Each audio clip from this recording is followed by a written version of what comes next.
Sup mga ka-onse? Kakauwi ko lang galing, nagatid ako ng anak ko.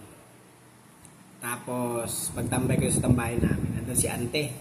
Kaibigan namin pinaka-bagets. Yan. Tapos, binigyan kami ng tag-isa ng mga kaibigan ko ng favorite namin. Bilo-bilo, mga ka-onse. Yan, no? Dati kasi ginagawa niya, bilo-bilo. Tuyo. Mahilig sa tuyo yun si Ante na gumawa ng bilo-bilo tuyo. Naisipan niya daw ako. So sweet, no? Si Ante naisipan niya daw ako. Gusto ko daw kasi masabaw na bilo-bilo. Kaya, masabaw na to mga ka-onse. Yan, masabaw yan. Shout out sa'yo, Auntie Cecil. Salamat sa bilo-bilo mo. Titikman na natin, mga ka-onse, kung masarap ba o hindi.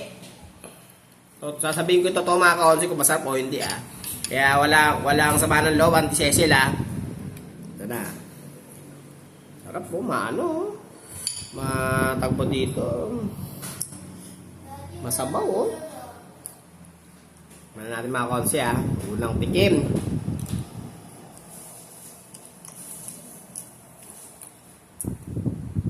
Hindi pa nalasahan. Sabay. Pangalawang tikim. Basta pangalawang tikim. Malapot din, mga ka-onse,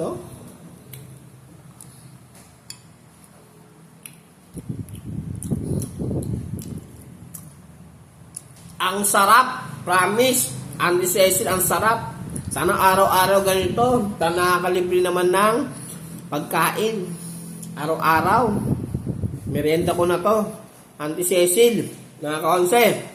Kain muna ako, Sarap, promise. Hindi ako nag-share ng mga ka-onse. Hanggang dito na mga ka-onse. Bye-bye!